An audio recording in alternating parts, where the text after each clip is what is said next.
just want to take a second to show you this is what a really tight delivery space or pickup space looks like. So I'm gonna get in door 6 right there, and here we have these bales facing it. There's enough room, but it's like kind of just barely enough room. So I'm gonna use that modified 45 to get in there. Sorry I can't show it to you, but that's what I'm doing. Well, here's another probably shaky video while I'm getting loaded. I just wanted to note that today marks 1 year since I got my CDL. I got my CDL last year on December 14th, and today is December 14th, and I just backed into this really tight spot. I actually came this close to taking off one of my hood mirrors. I mean, probably wouldn't like come off, but it bent back a little bit, and I was like, ugh, and I caught it. Because I don't know if you saw from that other shot, but what's opposing me is these bales of cardboard, recycled paper cardboard, I think. And I was like, oh, well, if I brush against those, they're not going to damage my truck at least. So I let myself get a little too close. But I was proud of myself because this was a super tight back, but it didn't take me a crazy amount of time. The only part that felt like it took forever was, I did a bunch of pull-ups to line up straight to the dock, which when you're in a tight space, that's probably my biggest challenge right now that I'm still not great at, is lining my back end of the trailer / tandems exactly right based on like how far forward the tandems are. There's going to be more or less trailer swing, and so there might be an obstacle next to you that you have to be looking out for with that, and like where your tandems are determines what your pivot point is. So when you're trying to think of your space front to back for your whole truck to fit, it's a next level skill set in my mind to then correctly align the back end of your trailer. So if I have enough room on either side of me, I'm worrying about that after I get myself straightened out, which is what I did. And then this guy was waiting on me. I didn't keep him waiting too long, but this place is wild, man. This is one of the most tight, obstructed dock environments that I've been to. And what makes me laugh is like I see all this stuff that looks like paper garbage that I'm not sure if I'm picking up a finished product or if I'm actually picking up bales of cardboard like that. But they put an airlock on my trailer, so that means I physically can't move the trailer. And that's like something they do in higher security situations in my mind. So I'm like, I think I'm gonna steal bales of paper. I know it's not me, it's not like a personal thing, it's just like a procedural thing for them, but I always think that's kind of funny when they do stuff like that, especially for something like cardboard. But hey man, you never know. Yeah, but it's been a year since I started this crazy journey, and I'm amazed at how much more comfortable and confident I've grown just in the last month or two even. So that speaks to a lot of different things. Like, I want to make a whole video, I will soon, with like my reflections for new drivers on after a year, because a year is a really particular point. It's where you kind of don't know shit because you've really just scratched the surface, but you know dramatically more than you did in the beginning. And like me, one of the things, some people might look down on jumping from job to job, but I feel great about it because number one, it's about advocating for myself, which is all you have in this fucking industry, because they don't care about you. You have to care about yourself and do what's good for you.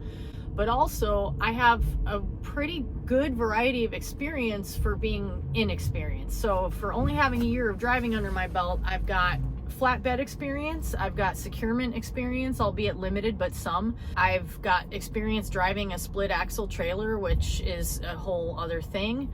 And I wish I was doing it now when I have more experience in a way. I'm still toying with the idea of flatbed at some point. Of course, I can't let go of it because I just really loved it. But I have experience delivering to retail stores, which is its own type of thing. And I'm gonna still, again, make a video talking about that because I'd really like to share about what that experience was like, especially given that it's a major retail store and I was working for a mega carrier, and I wanna speak in specifics about that whole experience because I think my reflections will be useful to others. And now I have experience running a national account and working for a smaller but also large carrier, much smaller than the one I was at before, but still I don't know if it's considered a mega carrier, but it's a larger one. So I feel like I have learned a lot and in a short period of time. But the fun thing about trucking, the thing that makes me enjoy it so much, despite the significant negatives, is it's a constant learning experience. And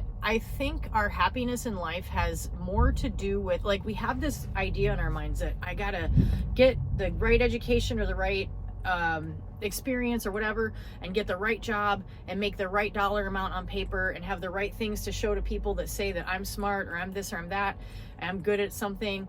And then I got to meet the right partner, and I got to have the right number of children, and I've got to have the right kind of house. And like, if and when you do achieve these different things, it's not to say that's bad, any of that, you know, it's whatever your goals are that make you happy, that's great, you know.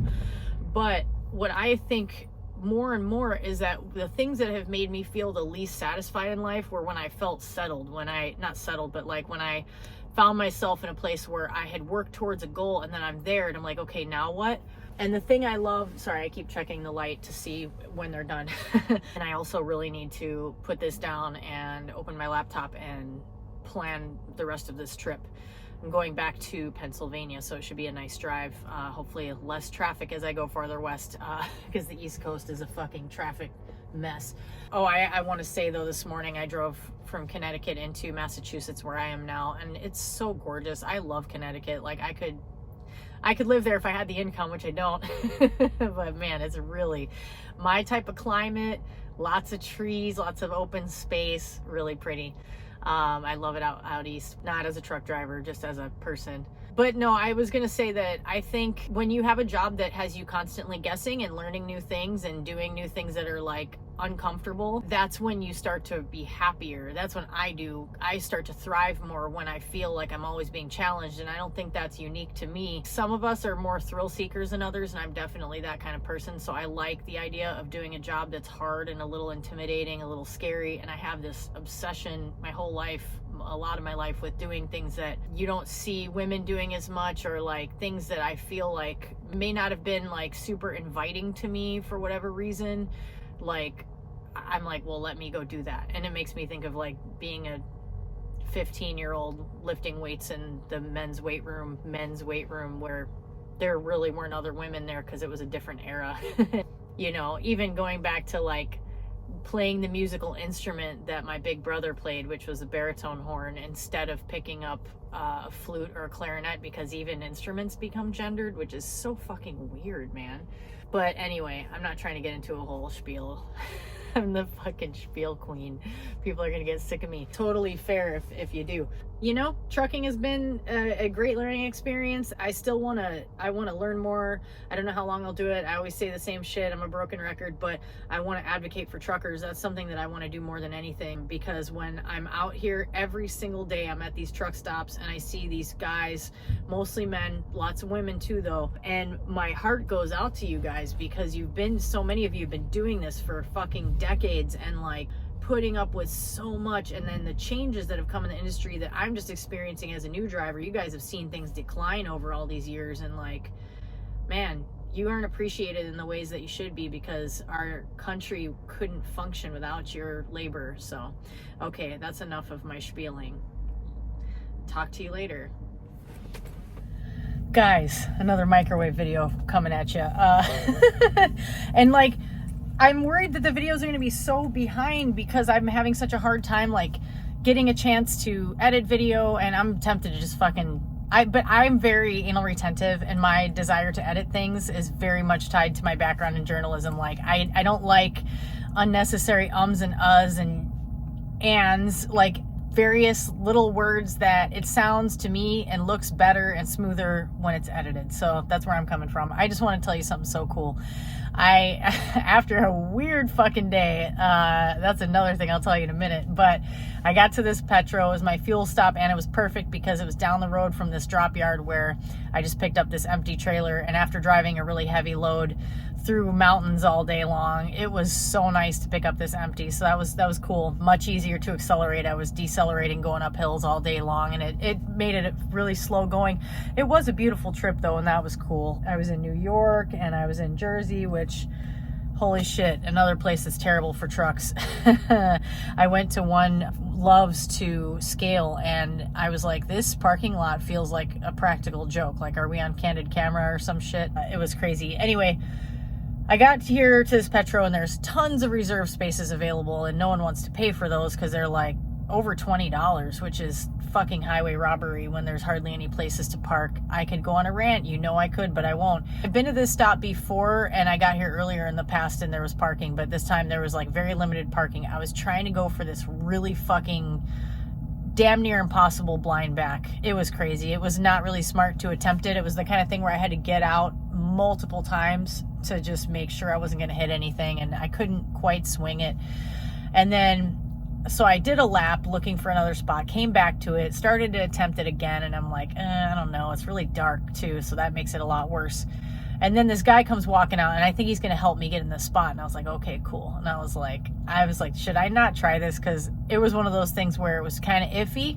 Any blind back is a bad idea, but this was especially bad because it was a blind one and it was tight, like front to back. So I was like, do you think it's just a bad idea? Should I just not go for it?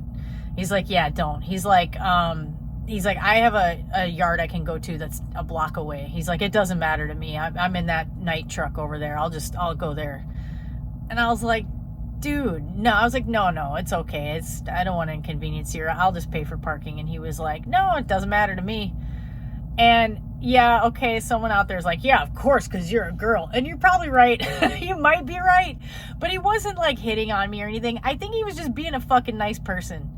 And maybe he wouldn't have done the same thing for a guy. I don't give a shit. It doesn't matter. The point is, he helped me out, man. And his name's Tom. Thanks, Tom. Shout out, Tom. I didn't tell him about my YouTube channel. I should have, so I could be like, watch for the shout out.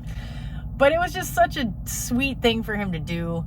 And the thing is, I could have gone to the drop yard that I just came from. It's not that far away, but I really want to take a shower tonight, and I'm also right next to a Love's, and this part of the lot is directly bordering the Love's lot, so I can get up early in the morning and take a shower before I head out too. So I was like, fuck that. I'm not gonna go and sit in a yard where there's only a porta potty if I can actually be in a truck stop. I was gonna pay for parking.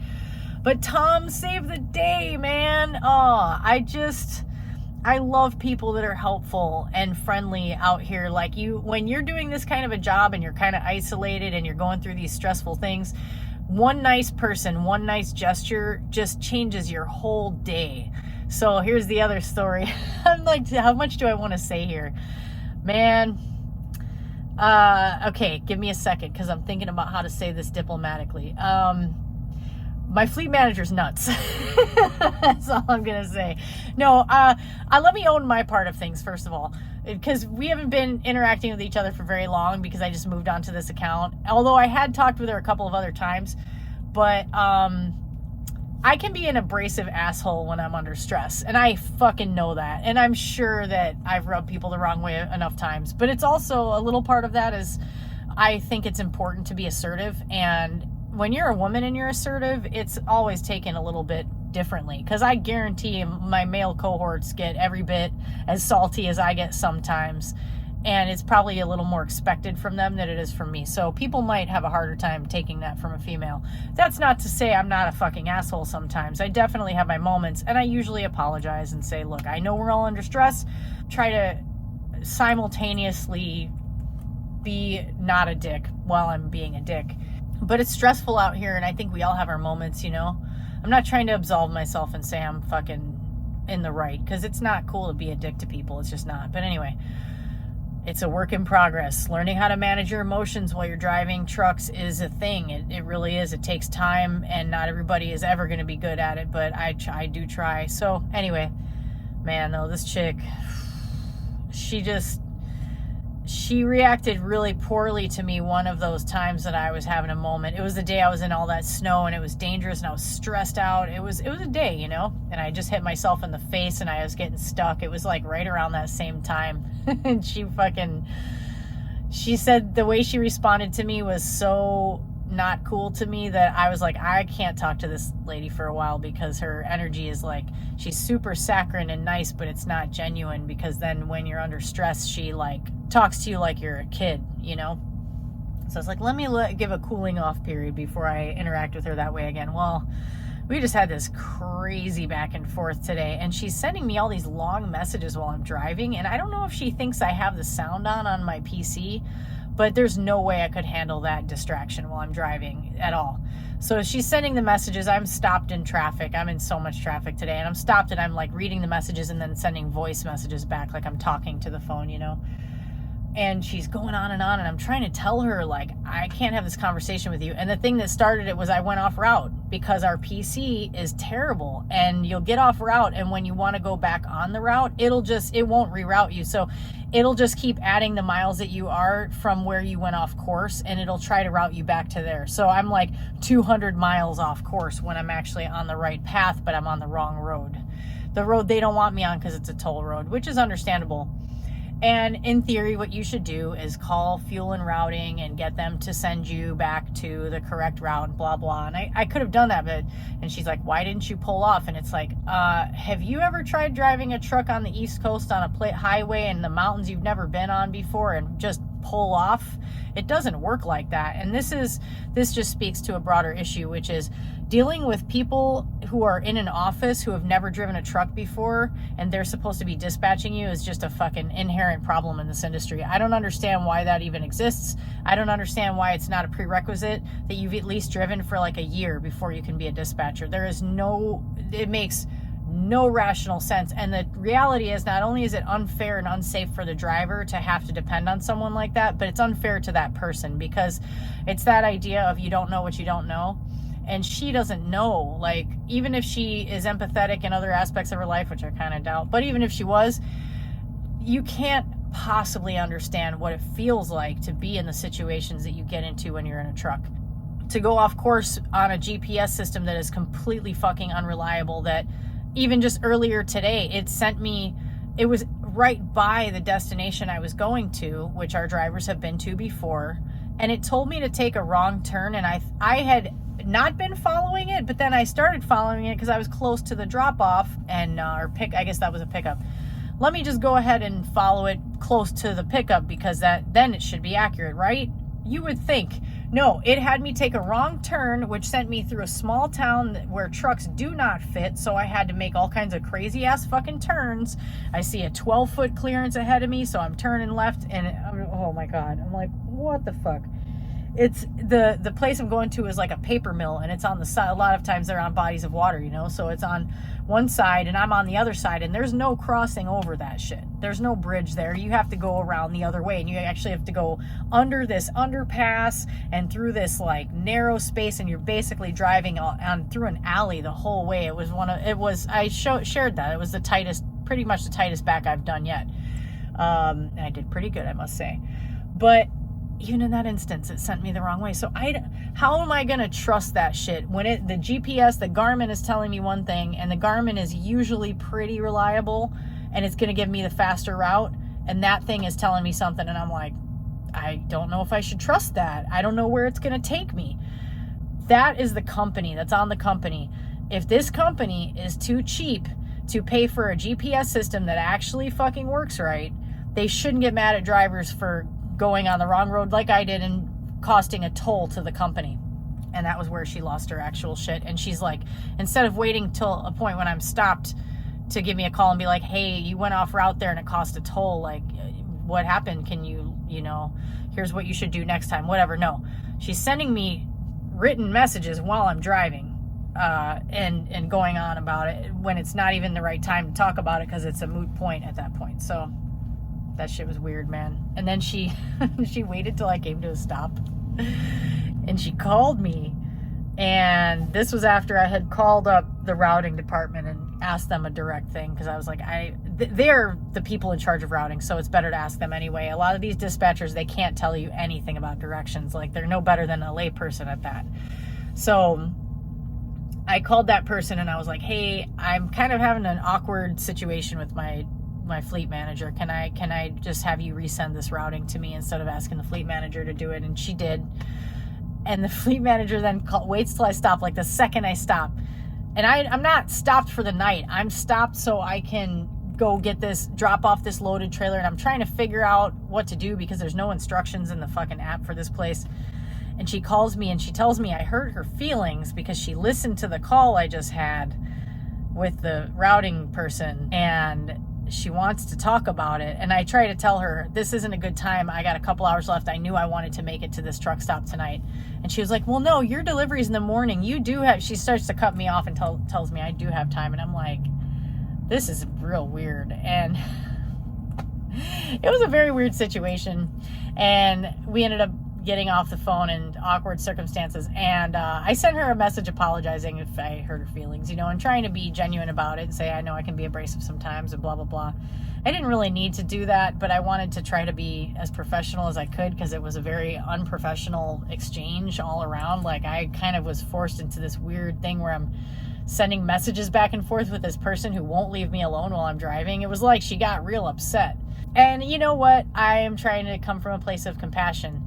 She's not fit for that role. Not everyone is. And a lot of people are not fit to be dispatchers for trucking companies because I think it's one of those things where she might be great at answering the phone in a personable manner, but can she dispatch truck drivers? No, not at all. No. And when you're dealing with truck drivers, you're dealing with intense personalities sometimes people that aren't effective communicators. They never have had to do that for whatever reason.